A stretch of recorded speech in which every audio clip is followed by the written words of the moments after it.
Alhamdulillah alamin wassalatu wassalamu ala sayyidil mursalin wa ala alihi wa ashabihi wa li baitihi wa dzurriyyatihi ajma'in wa ba'd.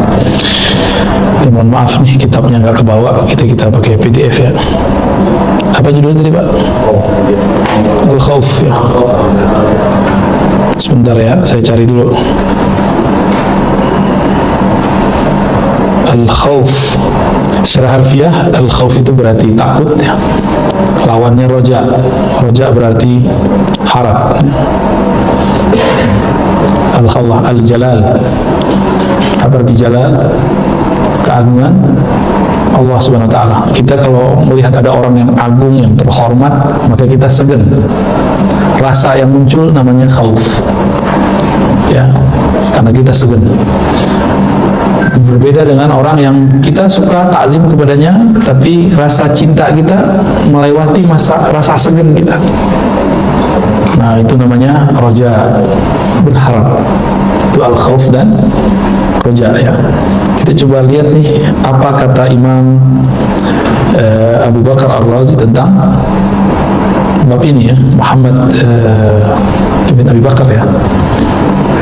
Al-Khawf halaman 75. Sebentar.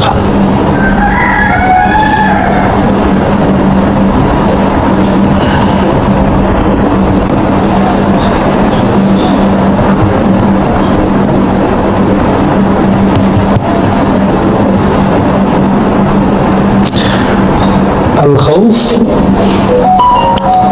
tawakku makruhin atau fawatu mahmubin. Nah, begitu kata beliau. Khauf itu ketika ada rasa takut saat terjebak ke dalam sesuatu yang dibenci oleh Allah Subhanahu wa ta'ala. Au fawat mahbubin, atau khawatir sesuatu yang dicintai hilang. Itu muncul rasa takut, benar ya? Kita melakukan sesuatu yang makruh, dibenci Allah, kita merasa kemudian tidak nyaman, merasa ini berbahaya ini. Itu sudah khauf. Ada kewaspadaan. Atau bahkan kita malah maksiat lalu muncul rasa bersalah. Itu namanya khauf. Ya, termasuk teks pertama. Qila huwa istish'arun nafs ma yakduru haluha fil mustaqbal.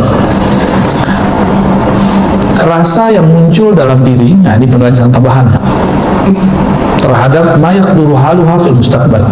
Khawatir mengenai di masa depan kita akan merasakan sesuatu yang atau mengotori diri kita sendiri. Kajian-kajian akhir zaman jika tidak berdasarkan ma'rifatullah, yang muncul hanya khauf, rojanya nggak ada. Tahu kajian akhir zaman? Kajian-kajian tentang Dajjal, tentang Mahdi, tentang fitnah-fitnah, kekajian di akhir masa nanti, itu kalau tidak berdasarkan ma'rifat yang tajam, cuma berdasarkan akliyat, hafalan, mungkin analisa-analisa kita terhadap dalil, itu yang terjadi nanti apa? Rasa khawatir. Maka coba lihat, saya cuma minta Bapak, Ibu, Saudara memperhatikan. Saya ada kajian akhir zaman, orang lain juga punya kajian akhir zaman. Rasakan bedanya. Ada perbedaannya. Kajian akhir zaman kita ambil dari para aulia-aulia dalam memahami dalil. Bukan hanya dari para mufakirin, ahli-ahli pemikiran. Karena akhir zaman kabarnya diceritakan oleh Rasulullah. Rasulullah dapat berita lewat kolbunya, kolbu dari ruhnya. Siapa yang mengabarkan? Allah Subhanahu wa ta'ala. Maka cara memahaminya harus lewat kolbu, nggak bisa lewat ini. Kalau lewat ini apa yang terjadi? Beberapa ustadz itu sudah pengen selamat. Beberapa dai itu sudah mengajak orang buat perumahan akhir zaman. Pernah dengar? Oh, ini sunnah. Kenapa? Nanti Rasulullah memuji orang-orang yang dia uzlah, dia menyendiri, tidak tinggal di keramaian. Lah hadisnya jelas uzlah. Uzlah itu sendiri. Kalau buat komplek tengah hutan namanya rame-rame. Kalau mau cari duit, bilang aja cari duit ya. Gak usah bawa-bawa akhir zaman. Ya. Atau emang gak ngerti, bilang gak ngerti. Di atas wali ada wali, di atas orang alim ada orang alim. Nanya kepada orang yang lebih alim. Jangan tebak-tebakan. Ya, jadi bab ini bab yang berbahaya. Kajian akhir zaman bisa membuat orang takut. kalau dia tidak punya ma'rifatullah, maka harus balance antara khauf, roja, rasa takut, dan roja, rasa harap. Apalagi makna dari khauf? Harakatul qalbi fi jalalatir rabb, min jalalatir rabb. Tadi saya sudah sebutkan di pengantar, khauf itu getaran kolbu karena keagungan Allah Subhanahu wa Ta'ala. Kenapa kita merasakan getaran? Bisa jadi karena kita merasa salah, bisa saja merasakan kita ini kurang adab kepada Allah. Pernah nggak merasa, ya Allah saya nggak pantas? Pernah merasakan begitu? Jika pernah, berarti pernah merasakan khauf, rasa takut. Istighfar lalu merasa takut, ingat masa lalu, itu ada khauf. Maka kadang-kadang orang-orang yang taat dari kecil itu kadang-kadang kalau dia ini nggak kena maksiat sekali, dia sok suci kadang. Jadi ini jangan sengaja maksiat ya. Tapi ada orang yang taat terus, dan itu banyak di dunia. Lalu ketika dia bersentuhan bab politik, bersentuhan bab perbedaan, dia merasa lebih suci daripada orang yang berbeda. Ketika dia melihat orang maksiat di masjid, akhirnya kalau Allah sayang sama dia, Allah takdirkan pada orang ini maksiat, supaya dia tahu rasanya maksiat itu gimana. Bahwa maksiat itu juga bagian daripada gerakan hidup yang Allah sudah takdirkan. Takdir buruknya orang maksiat putus asa, takdir baiknya orang maksiat tobat. Pilih mana? Itu takdir. Jadi maksiat itu takdir, iya. Tapi usaha kita tobat, itu takdir baiknya. Putus asa, itu takdir buruknya. Mengulangi kembali, itu takdir buruknya. Tobat kembali, itu takdir baiknya. Udah begitu aja terus ya. Jadi jangan putus asa. Jangan pernah putus asa dari maksiat. Jangan juga kegeeran kalau taat gitu ya. Kalau putus asa berarti khaufnya berlebihan. Kalau kepedean, apalagi juga yang murid lagi, berarti roja. Maka ungkapan ulama kita, khauf itu sayap kanan, roja itu sayap kiri. Teman, begitulah seorang hamba usul ke hadirat Allah Subhanahu wa Ta'ala, sampai kepada Allah. Sampai itu gimana? Allah kan tidak perlu tepat. Sampai di situ berarti sampai merasakan bahwa Allah itu dekat kepadanya. Itu minimal ya. Imam Junaid, Imam Salafus Saleh ditanya, anil khauf, apakah itu? Tawakku, rasa takut terhadap ukubah, terhadap balasan Allah, ala majaril anfas, sesuai dengan gerak nafas.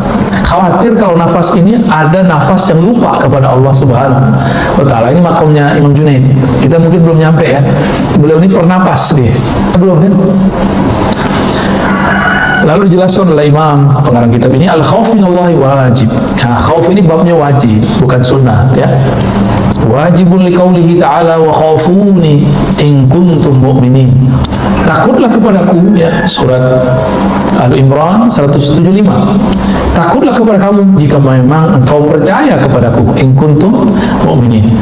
Kalau dalam beberapa ayat lain, misalnya surah Al-Baqarah ayat 40, wa iyaya farhabun, kepadaku kau takut. Nah, kalau di depan iyaya itu ditambahin hanya ya, hanya kepada aku kamu harus takut, selainku tidak ya.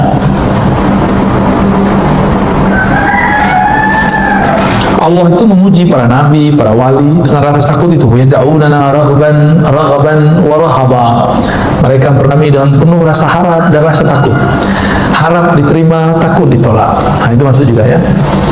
Wa yakhafuna rabbahum min fawqihim. Mereka takut kepada Allah min fawqihim.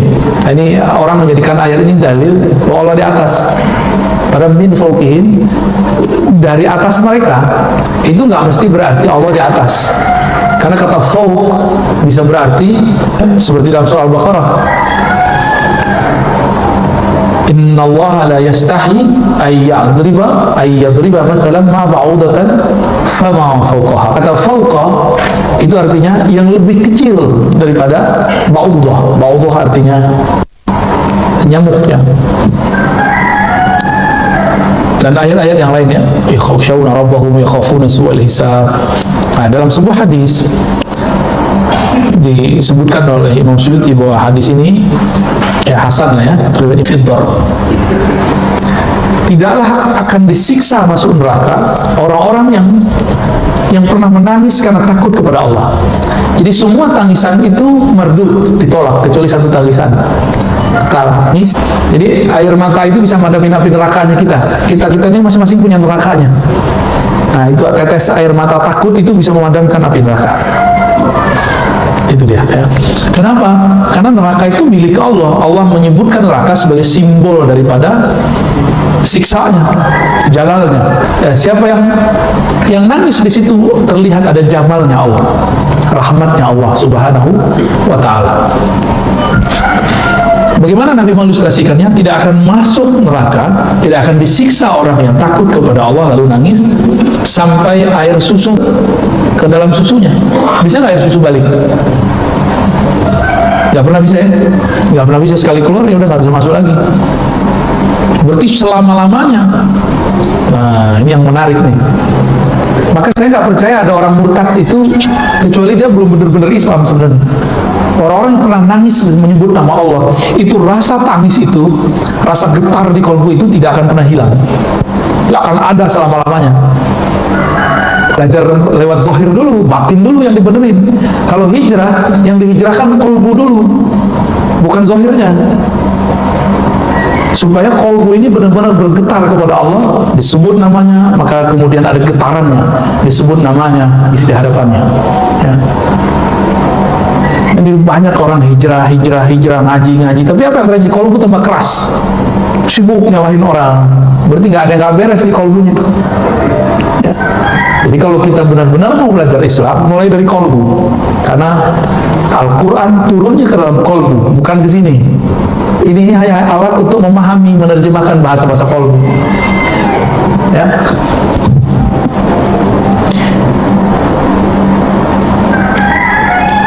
Dalam riwayat Imam Tabrani disebutkan, idza sya'ara jasadul 'abdi tahatat anhu dhunubuhu kama yatahatat 'anil syajaratil yabisah wa raquha.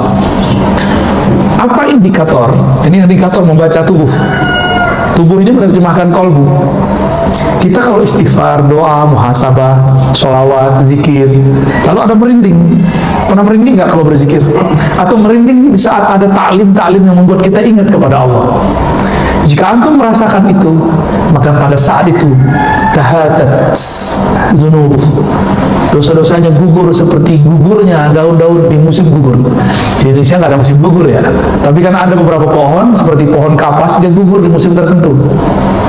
Coba perhatikan, ketika kolbu ini bergetar, tubuh ini kemudian merinding, bulu roma kita merinding menyebut nama Allah, merinding mendengarkan kalam-kalam Allah, kalam-kalam Rasulullah, kalam-kalam ulama, aulia-aulia Allah. Itu merindingnya membuat kita diampuni. Ya, nah, itu indikatornya. Antum baca sholawat, ada perasaan merinding nggak? Gitu. Itu lagi dijawab tuh sholawatnya sama Rasulullah Sallallahu Alaihi Wasallam. Ya. Karena kebanyakan orang nggak merasakannya. Walakin la tash'urun, tapi kamu tidak mengetahui, tidak merasakan. Tash'ur dari sya'ar, bulu roma. Tapi kamu bulu romamu tidak merasakan hadirnya para aulia, hadirnya para syuhada yang sudah wafat. Jika para aulia, para syuhada masih hidup di alam lain, nabi yang membuat syuhada itu mulia, aulia yang karena nabilah mereka menjadi wali, kira-kira lebih aula ayyakuna hayyan, lebih utama hidup, ya. Lebih Bismillahirrahmanirrahim.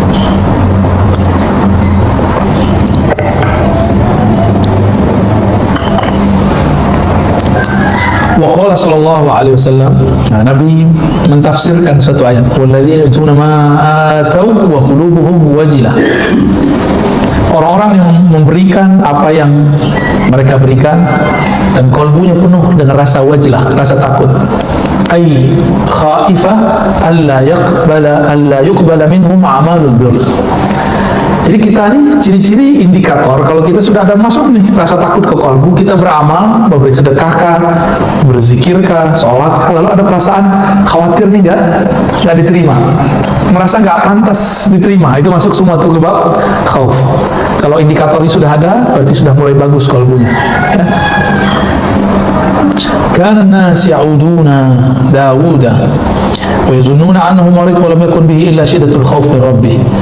Jadi ada satu riwayat ya bahwa dalam Israiliyat Nabi Daud sakit,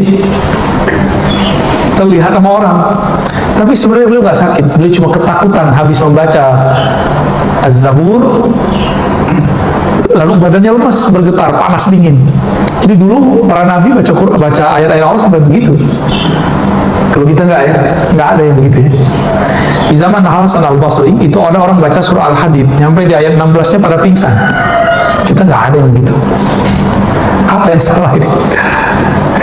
Maka minimal merinding-merinding lah kalau dibacakan ayat lalu disebutkan maknanya.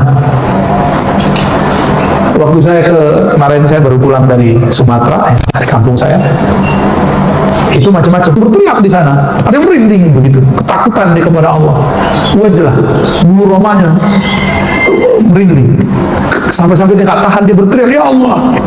Ada juga yang kurang ajar, kita belum selesai ngomong dipotong, ya ada juga yang begitu, gaya badui, angkat tangan langsung ngomong, itu kan badui itu. Orang kalau angkat tangan gimana hadapnya? Dipersilahkan dulu baru ngomong. Itu saya diuji juga tuh Pak, diuji perasaan sih gimana ya. Itu soal adab, itu adab yang buruk. Nah, itu terjadi Pak, tapi yang bagus adab banyak juga. Semua kadang-kadang kita diuji sama yang buruk adab doang. Nah, ada sebuah kalam, ini hadis juga, Rasul hikmah khafatullah. Hikmah, orang kan belajar hikam lalu menemukan hikmah dalam hidup. Apa inti dari hikmah? Makhafatullah, rasa takut kepada Allah Subhanahu wa ta'ala. Maka dikatakan di sini, man khafallaha khafahu kullu syai wa lam yakhaf, wa man lam yakhafillah khafa min kulli syai. Nah, ini hadisnya riwayatnya Hasan ya, kalau digabung dengan riwayat yang lain. Siapa takut kepada Allah, maka segala sesuatu akan takut kepadanya. Maksudnya kalau kita segen kepada Allah, maka semua di alam semesta akan segen kepadanya, kecuali jin dan manusia yang durhaka kepada Allah. Sebaliknya, siapa yang tidak takut, tidak segan, tidak hormat kepada Allah, maka dia akan takut kepada segala sesuatu.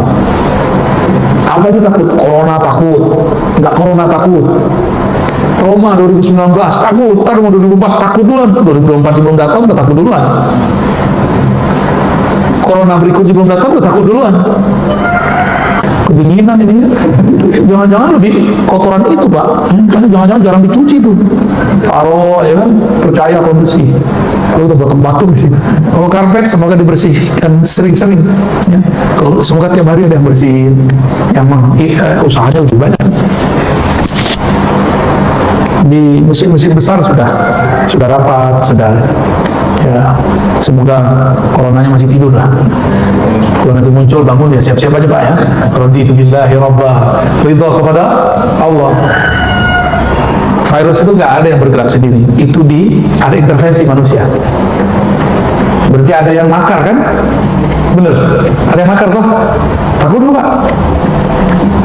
Yang ngeri kalau kita dengar cerita konspirasi, ngeri. Tapi tenang aja, Allah itu baik, lebih cakep dalam membuat makar. Wallahu khairun makirin. Mereka mau makar sekarang, silakan ente makar ya. Allah, Tuhan kita lebih baik makarnya. Maka kurang-kurangi Pak karbo dari sekarang. Terus virus itu tumbuhnya lebih gampang kalau ada karbo. Kurang yang manis-manis di badan. Bapak ini manis ya. Itu khairul makirin. Lebih baik makarnya daripada mereka. Tenang aja Pak. Nggak ada namanya orang buat jahat terus dia enak, nggak ada ya. May ya'mal syarran wa may ya'mal syarran yarah. Yang berbuat buruk kontan dia akan melihat hasilnya. Itu aja. Jadi saya itu udah hilang kadang-kadang rasa khawatir itu untuk masalah-masalah gituan. Nah, yang saya takutkan Allah ini terima kita atau enggak, itu aja yang saya khawatirkan.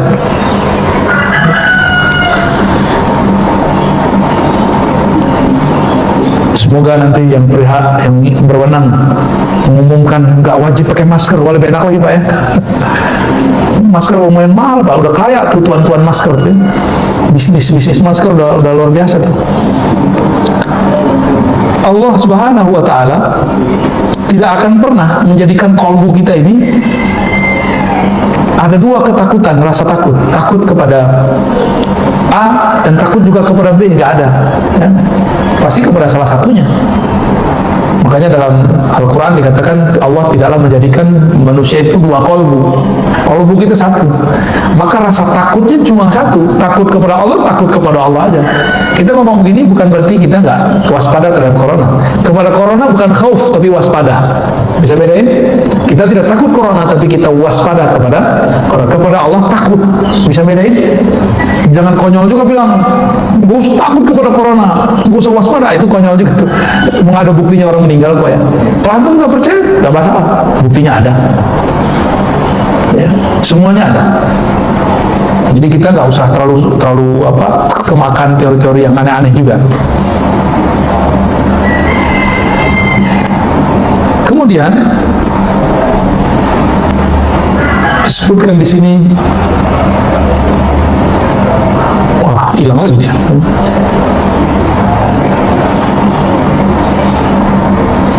Rasa takut ini muncul kalau orang biasanya maksiat, udah itu aja. Rasa takut muncul kalau orang maksiat. Maka kalau antum ceramah, kalau antum nangis tuh kita curiga, jangan-jangan ingat maksiat nih. Tapi nggak usah khawatir, bagus, itu bagus. Nah, apa kata Allah Ta'ala?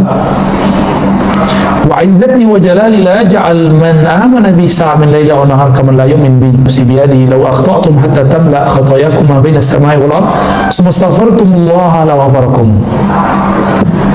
Dan demi jiwaku yang ada dalam genggamannya, ya, seandainya lalu kalian minta ampun, Allah ampuni. Gampang kok. Berarti Allah kasih harapan ya? Allah kasih harapan? Allah kasih harapan. Maka disebut roja. Ya. Itu kenapa ada suara saya lagi tuh Pak? Ya, kecilin aja Pak. Walau lam tukhti'u laja'a Allah biqaumin yukhti'un summa yastaghfirun fayaghfir lahum. Ada orang merasa nggak berdosa, ada satu kaum merasa tidak salah, ada satu generasi merasa mereka orang taat. Banyak orang gini sekarang, banyak baru soleh dikit udah nggak rasa berdosa, baru soleh dikit sudah ngancem-ngancem orang yang berbeda paham, ya banyak, ya, lalu nakut-nakutin orang. Pernah nggak ditakut-takutin orang Pak? Kalau kamu dihisap loh di sisi Allah. Pernah gitu ya? Saya hampir tiap hari balik gitu. Maklum, kita juga ceramah tiap hari. Tapi sombong sekali ngomongnya.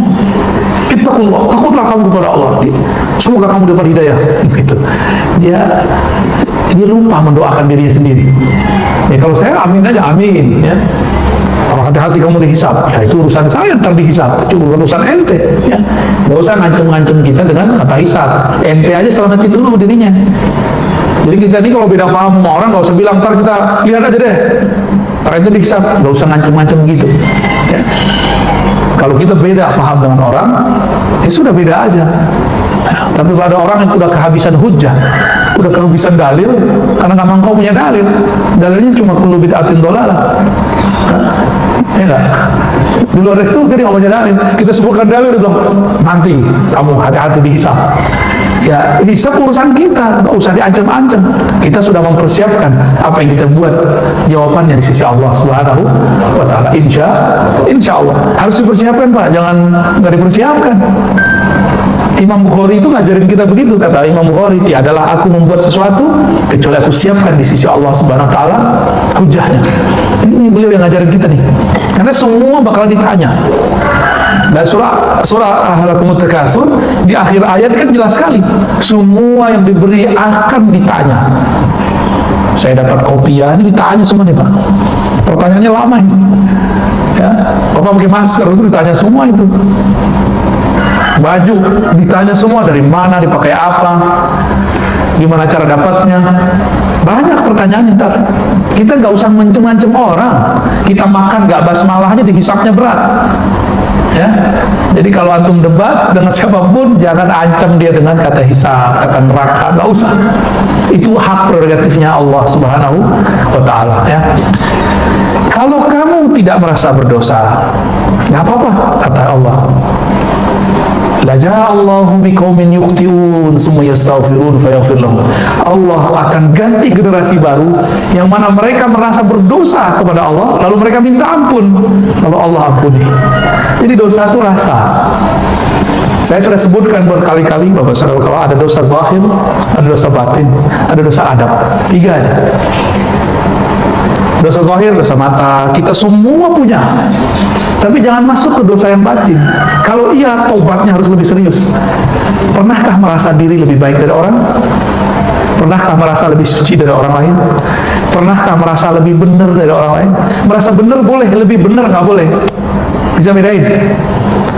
Merasa benar boleh. Masa kita nggak boleh merasa benar? Kalau nggak, untuk apa kita beramal? Kita harus yakin juga yang kita amalin benar. Tapi merasa paling benar itu sifatnya iblis. Merasa baik boleh, merasa lebih baik daripada orang lain nggak boleh. Merasa baik berarti syukur, merasa lebih baik berarti sombong. Itu beda-beda tipis itu ya. Apabila orang-orang tidak merasa berdosa, maka Allah akan ganti generasinya. Muncullah nanti generasi baru yang mereka kolbunya lebih baik. Nah, dia nggak merasa dosa zahir, dia merasa dosa yang kedua, dosa batin. Dosa batin itu yang paling ringan tapi paling bahaya. Apa itu? Ghaflah, lalai kepada Allah Subhanahu wa Ta'ala. Lalai satu napas naik turun, ada kelalaian di situ, itu sudah berbahaya. Apa kata Allah di Quran? Wala takun minal ghafilin, jangan kamu lalai. Sempat lalai, kena larangan itu. Beriman kekasih Allah, dia merasa bermaksiat walaupun dia nggak perlu korupsi, zina, ngambil hak orang, nyakitin orang, nggak. Dia lupa ingat Allah, di kalbunya sudah disebut maksiat. Apalagi kalau dia pernah dosa zahir, itu lebih dahsyat lagi tobatnya. Dosa batin aja nih, nafasnya kosong dari menyebut nama Allah, kosong dari mengingat nama Allah, apalagi dalam sholat, itu bagi dia sudah maksiat yang besar. Apalagi dia memang maksiat secara zahir. Ada nggak kita yang nggak pernah maksiat kalau gitu? Nggak ada ya.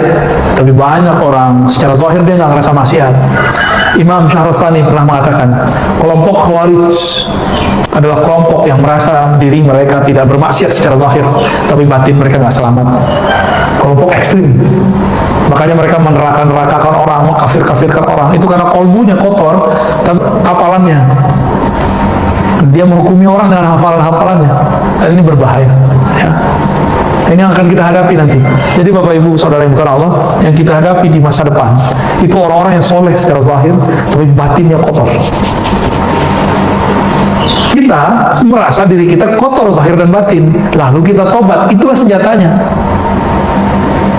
Kalau nggak ada rasa itu, wah kita lewat sama mereka ya.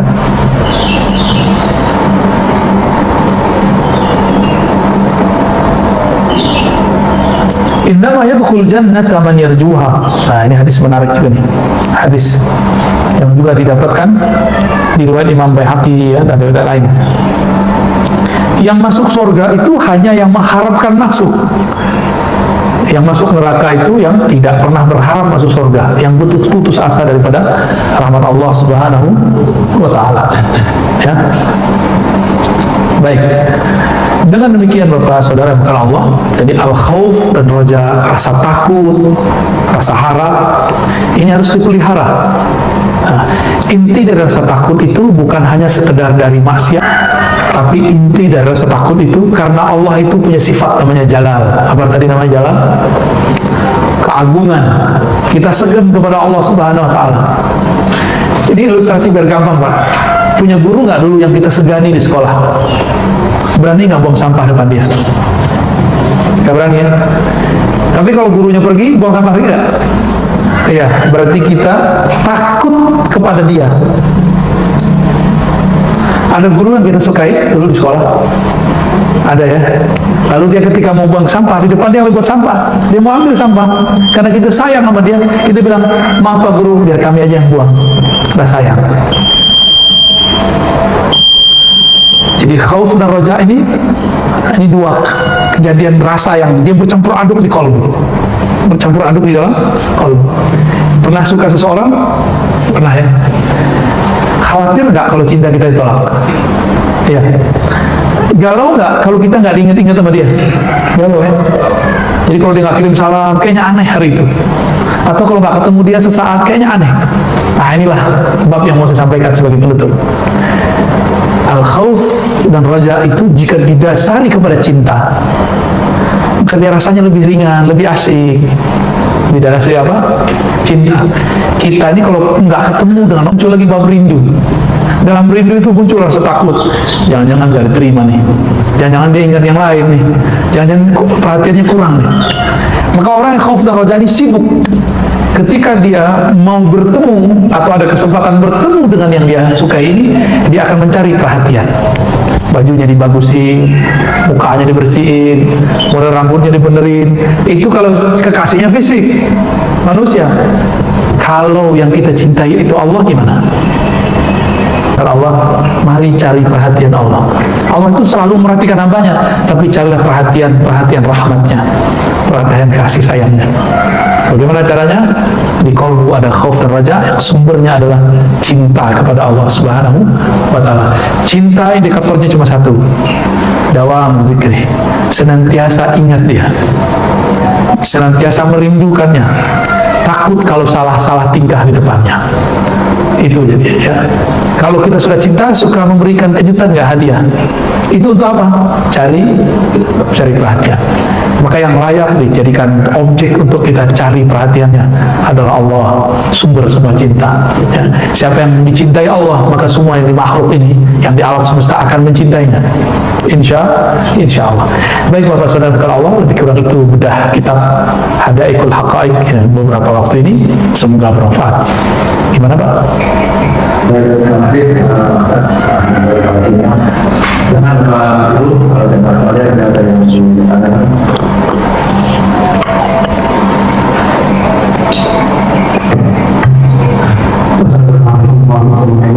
Assalamualaikum warahmatullahi wabarakatuh.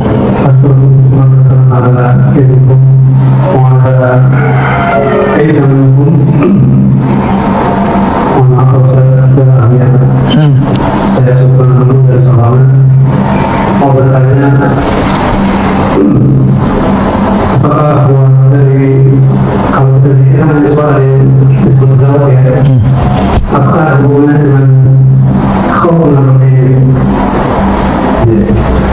Itu pertanyaan saya merasakan karena ini tidak saya.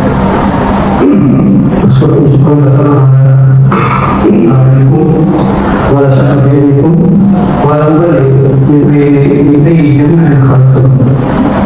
أولا سمعت من الآخر سمعت قولا الآخر إذا ذكر الذاكرون ثم حتى يخرج المني من ذكره هل صحيح أو غير صحيح؟ وإجابة كفى بصحيح وغير صحيح. شكرا جزيلا. صحيح ما يقول Oke. Tadi pertamanya saya lupa Pak. Kalau zikir ada zauk rasa. Apakah buah daripada Rasa takut. Iya. Bukan buah dari rasa takut, tapi buah dari kenal. Kenal dulu, baru ada cinta. Cinta dulu, baru ada rasa harap dan cemas. Baru ada rasa. Mungkinkah kita ada rasa dengan orang yang kita kenal? Apalagi kepada Allah. Jadi sebelum berzikir, kenalilah yang dizikirkan itu siapa. Ini kalau banyak orang di luar sana belajar zikir, tapi nggak ada efek di kolbunya. Itu masalahnya cuma satu, dia tidak mengenal siapa yang disebut. Sederhana aja ya. Kita kalau kenal siapa yang disebut, fotonya kita jaga, namanya kita jaga. Pernah nyimpen foto kekasih kan, jatuh, kita ambil nggak? Rela nggak itu foto kekasih kita injak? Enggak. Bapak kenal Muhammad, tulisan begitu, misalnya ada di tulisan jatuh, kita biarin. Kita kan tahu ini nama Nabi Muhammad walau itu, tapi nama Nabi. Karena kenal yang punya nama, maka simbol-simbolnya kita jaga. Jadi dimulai dari kenal dulu. Ya, itu Pak. Yang tadi kedua udah terjawab ya. Itu ahwalnya Syekh Abdul Qadir Jilani. Sahih. Ya. Sayyidina Ali begitu. Sayyidina Ali kan mengatakan kuntu rajulan mazza'an, aku adalah seorang laki-laki yang mazza'. Nah, kenapa? Bukan karena Fatimahnya sebenarnya, tapi karena beliau lagi ahwalnya adalah cinta kepada Allah Subhanahu wa taala. Ya, gitu Pak. Ada kalam dari Imam sekarang kitab ini, Ibnu Abi Bakar Ar-Razi, la takhtar bi kasratil ibadah fa inna iblis ba'da kasrati ibadatihi laqiya ma laqiya. Jangan tertipu dengan banyak ibadah, karena iblis beribadah puluhan ribu tahun lalu terjadilah kesalahan yang kita sudah tahu kesalahannya. La takhtar bi kasratil ilm, jangan tertipu oleh banyak ilmu, karena dulu ada namanya di masa dulu Bal'am, punya ilmu tentang ma'rifatul asma, mengenal nama-nama Ismul Azam, nama-nama Allah, saktinya bukan main dia, tapi dia kemudian terlaknat juga. La takhtar ya, bi musahabati as-salihin, jangan bangga dulu berteman sama orang soleh ya. Kenapa kata beliau? Fala rajul a'zam qadran min Nabi sallallahu alaihi wasallam wa lam yantafi aqaribuhu bi mukhalatati. Tidak ada makhluk yang lebih sempurna, lebih bermanfaat, lebih hebat daripada Rasulullah sallallahu alaihi wasallam. Benar ya? Tapi apakah kerabatnya dapat manfaat dari beliau? Abu Jahal, Abu Lahab dapat manfaat nggak? Enggak. Jadi kita dekat sama orang itu belum cukup, tapi ikut dia itu baru benar. Ya, belum cukup, tapi kita kemudian mengikuti dia, tasdik kepadanya, itu yang benar. Ya, kita dekat sama orang soleh tapi ngomongin dia, gue mau deket, tapi kalau beramal belum. Tapi hatinya gimana? Percaya, syak atau gimana? Jika percaya, Allah terimalah percayanya. Jika tidak, ini masalahnya. Ya, oke, barangkali itu. Lanjut, ada lagi? Apa cukup? Itu ada.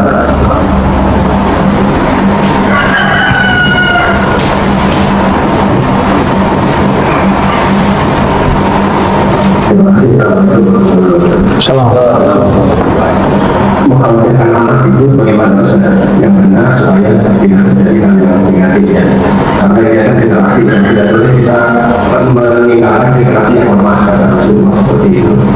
Nah sekarang di pendidikan yang mahal ya, pasti di pendidikan yang mahal, pendidikan yang kurang banyak. Dan pertanyaan berikutnya, apakah perubahan pendidikan yang mahal itu masih punya pahala di akhirat yang Bapak lagi menyerang lembaga pendidikan nih Pak ya. Baik. Mengkhawatirkan anak itu bagian daripada khauf, tapi khauf untuk generasi. Dan khauf ini nggak boleh cuma dengan galau. Kejadian itu kan terjadi juga di masa sebelumnya. Generasi sebelumnya begitu juga. Toh galau nggak galau, generasi berjalan terus. Terus gimana? Yang tidak berubah di alam semesta itu cuma Allah. Kan Allah yang menciptakan alam semesta. Ya, kekuasaannya nggak berubah. Ya, yang dikuasainya berubah. Jadi dekatkan anak itu kepada Allah. Cara mendekatkan anak bukan dengan banyak sholat, Pak. Kenalkan dulu dia sembah siapa. Jadi jangan paksa anak itu sholat kalau dia belum kenal siapa Allah. Pelan-pelan kita ajarin ya. Allah itu yang ciptain ayah, ibu, kamu.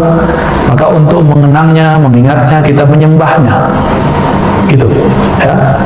Kamu kalau punya orang tua pasti pengen pulang gitu. Pengen pulang ngecas itu. Sumber alam semesta itu kan Allah. Maka kalau orang ini hidup di dunia nggak kembali kepada Allah, nanti dia kayak anak nggak jelas dia mau pulang kemana, energinya nggak ada.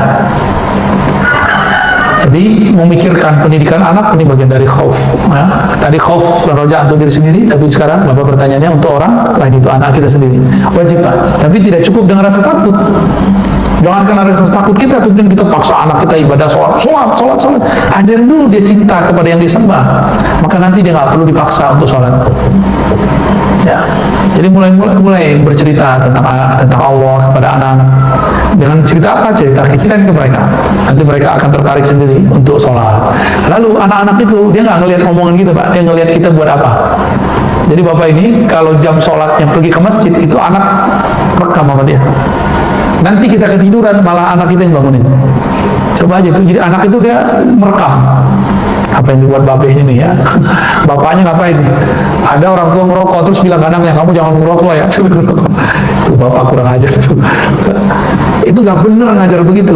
Kalau kita ngajar anak sholat, kita sholat duluan.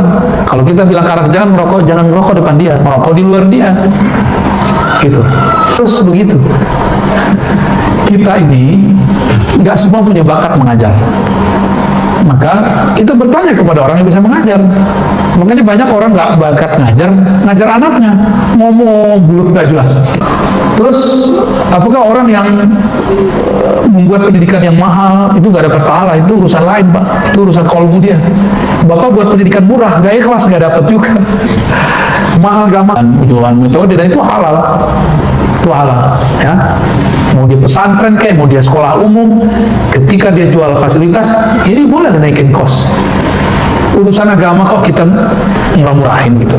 Tapi ya, kita harus punya program juga. Jadi Bapak ini kalau ada yang bergerak di dunia pendidikan, emang middle up, harus punya CSR-nya, Pak. Harus ada program untuk anak yatimnya, anak duafanya, orang-orang yang cerdas tapi kurang mujur, kurang beruntung dalam bab rezeki. Harus dicari, jangan nunggu orang datang. Kita nyari di mereka orang berbakat itu. Harus ada intelijen sekolah itu, kira-kira begitu. Dicari bakat orang kemana-mana. Di mana dia nyari? Kalau kita di SMP ya kita nyarinya ke SD. Kita nyari jemput bola. Katanya mempersiapkan generasi. Ya. Kalau nunggu orang datang ya namanya nggak benar itu. Ya. Apalagi kalau di lembaga kita ada juga sosial, wah itu lebih cakep lagi. Bisa lebih banyak nanti, bisa dibuat persentase. 70% orang berada, 30%-nya orang berbakat tapi kurang beruntung secara rezeki. Semoga nanti lembaga pendidikan akan banyak begitu, amin ya. Tapi dulu kiai-kiai kita yang hebat itu mereka sekolah bukan di sekolah mewah. Kiai Mustafa Yakub, Imam Besar Istiqlal almarhum, itu bertahun-tahun makan ikan apa tuh? Ikan lele tanpa tulang. Tahu gak? Lele tanpa tulang apa tuh? Terong. Daging tanpa kulit. Jengkol. Itu mereka makannya itu. Itu aja diolah. Jadi ulama besar tuh. Jadi mereka sudah biasa hidup bersahaja. Bapak kalau pergi pesantren itu ada macam-macam pesantren, ada yang kelasnya oke, tempat tinggalnya oke, ada yang tuh anaknya kurang, latihan anaknya kurang, akhirnya kurang tahan banting, jadi manja, udah kuliahnya masih manja. Beda kalau mereka itu sudah hidup sederhana, itu hasilnya beda. Ya. Kita nggak nyuruh anak-anak lebih baik, ya. Itu petuah dari Imam Abu Hasan Asy-Syadzili, ya. Gitu ya, cukup.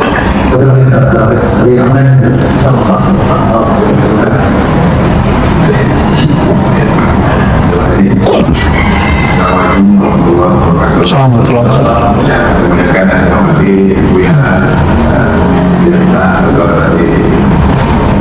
Saya ingin bertanya, sekitar tahun 1999 saya belajar zikir di PKL di Pasar Minggu ya.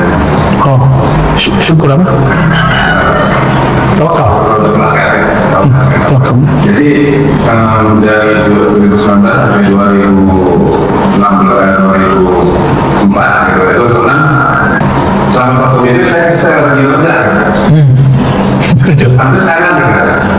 Sekarang gitu, jadi awal-awalnya setiap hari biasa tuh gitu ya. Radio Roja apa radio apa? Radio Roja gitu. Oke. Itu sebelah. Rajin juga ya. Jadi akhirnya, tapi saya nggak kemana sendiri ya. Apa aja didengar? Saya ini. Terus juga suka membina, terus baca RPA gitu.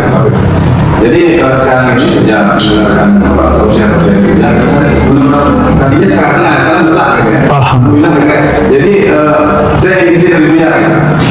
Izin mengembangkan zikir tadi gitu. Jadi bolehkah gitu saya mengembangkan saudara-saudara gitu, kurang makan gitu kan. Dan ini izin dari Buya juga gitu. Ini pesanan Buya gitu. Zikir. Jadi memang penjelasan dari Buya. Terima kasih guys. Assalamualaikum warahmatullahi wabarakatuh. Ya, mengenai izin memberi talqin itu ada prosesnya ya. Pertama latihan zikir dulu sampai zikir itu sudah mahir, sudah jadi alam bawah sadar kita, maka energi zikir ini baru bisa itu namanya talqin. Jadi mentalqin zikir, mengajarkan zikir itu nggak mudah karena dia butuh energi yang kuat. Kita mau mengurung kolbu orang ini kita semacam apa ya, kita kurung dari semua arah biar dia nyebut nama Allah. Gimana caranya? Itu namanya talqin. Maka energinya harus dahsyat, harus kuat. Kalau untuk dapat izin talqin dari saya tidak mudah, ya, karena saya termasuk yang dapatnya susah. Orang yang dapatnya mudah, dia ngasihnya mudah. Kecuali itu mencari guru lain dan dapatnya mudah, silakan. Tapi kalau buat saya, biasanya mulai dari zikir khafi, sebut nama Allah, ada zikir beberapa macam kurikulum, sampai kemudian kepada taraf, ya ayyuhallazina amanu dzkurullaha dzikran katsira. Wahai orang beriman, berzikirlah kepada Allah sebanyak-banyaknya. Baru nggak pakai kurikulum lagi zikirnya. Jadi kurikulum itu sama kayak kita belajar Quran, pakai tajwidnya, pakai Iqra. Ada nggak Nabi ngajarin Iqra? Ada nggak Nabi ngajarin pakai metode Baghdadi, Qiraati, Tilawati? Nggak ada. Metode ini dibuat supaya orang bisa baca Quran. Kalau sudah bisa baca Quran, khatam di Quran, dia boleh ngajarin orang. Gitu. Jadi kapan talqinnya boleh diizinkan? Kalau sudah mahir, ya. Nanti cek dulu, kita latihan zikir lagi, ya. Latihan zikir mulai dari Ismul Jalalah, Lataif, Nafi Isbat, Tahlil, minimal itu dulu.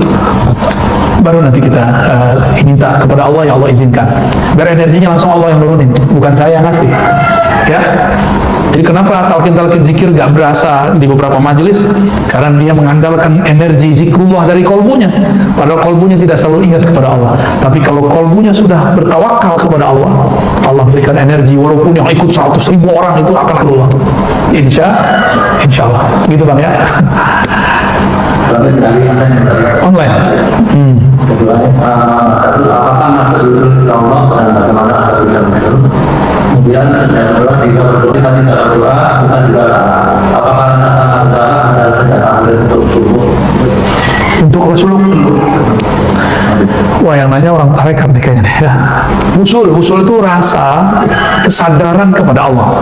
Disebut usul. Kita merasakan kesadaran bertuhan. Namanya apa? Usul. Kesadaran itu beragam. Ada kesadaran kepada namanya. Nama yang paling nikmat dibaca itu nama Allah. Allah itu kalau dibaca tuh nikmatnya bukan main. Itu nggak ada bandingannya kalau orang baca. Maka Allah mengatakan wala dzikrullahi akbar. Sungguh zikru, menyebut, mengingat Allah. Allah itu terjemahan harfiahnya. Akbar, rasanya lebih dahsyat, rasanya lebih nikmat, gitu ya. Nah, minimal usul di situ dulu, baru nanti usul pada afal Allah. Kita kalau ngeliat gerak, yang terlihat adalah peran Allah. Nah, ini kebanyakan orang nama pun belum masuk ke kolbunya, apalagi dia melihat afal Allah. Teman-teman yang melakukan Allah, apa yang terjadi di dunia ini sekarang perbuatan Allah bukan? Ridho nggak? Corona buatan manusia zahirnya, tapi izin dari Allah bukan? Ada nggak di alam semesta sesuatu terjadi kalau Allah nggak izin? Berarti ada Tuhan selain Allah. Maka mesti corona ini walaupun intervensi makhluk, karena Allah juga yang menginginkannya, tapi Allah tidak meridhoinya. Itu. Maka kita, karena dia menginginkan, kita terima aja. Kita terima, kita jalani. Makanya saya mengajak teman-teman, kita sekarang dipaksa vaksin aja. Ustadz ini nggak jelas. Bukan, ini justru jelas. Ya antum boleh nggak terima sakti, tapi kalau nggak vaksin bisa naik kendaraan kemana-mana kan nggak bisa. Maslahatnya sekarang kita pikirin. Mudarat di badan tinggal dibuang pakai bekam kok, ya. Jadi kita nggak usah takut-takut amat tuh masalah-masalah begitu. Tapi kalau sudah masuk nama Allah, nanti kita akan melihat bahwa Allah ini berperan di alam semesta. Baru rasa itu muncul. Berarti usul di bab fi'il Allah. Ya. Kalau usul di sifat Allah itu sudah ulama wali dia. Berwali-wali besar. Kutub-kutub zaman dulu makomnya di situ. Kalau dia berkalam, kalam Allah jadinya. Dan sifat itu dalam bahasa Arab, wali-wali Allah yang sudah sampai kepada sifat, dia kalau dengar nggak pakai telinga ini lagi. Dengarnya sudah dengan pendengaran yang lain. Allah yang memperdengarkan kepadanya. Itu bedanya. Dia kalau belajar nggak berataskan mata lagi, mata membaca, telinga mendengar, tapi lebih dari itu. Mungkin matanya mendengar, melihat, telinganya mendengar yang ada di sekitar, tapi ruhnya sudah melayang sampai ke wilayah lain. Ayat yang sama bisa diterjemahkan lebih dalam daripada orang-orang biasa. Orang kampus jelasin, pusing kita, tapi kalau dijelasin kita merinding-merinding. Nanti bisa ke sana Pak. Ayat yang sama loh ya. Lalu kalau ada merasa tidak pantas kepada Allah, bisakah suluk itu kali ya? Itu awal suluk kah? Yaitu namanya ahwal, keadaan rohani yang terjadi pada orang yang sedang hendak datang kepada Allah. Ya bagian dari awal suluk sih, boleh. Belum akhir itu, ya. Demikian lebih kurangnya. Semoga bermanfaat, semoga pagi kita diberkahi oleh Allah dua hal, dengan pagi berjamaah dan pagi mengaji, membaca kita, mendengarkan ilmu-ilmu tentang ma'rifatullah. Semoga Allah menerima apa yang kita lakukan. Amin ya rabbal alamin. Sallallahu alaihi wasallam. Assalamualaikum warahmatullahi wabarakatuh.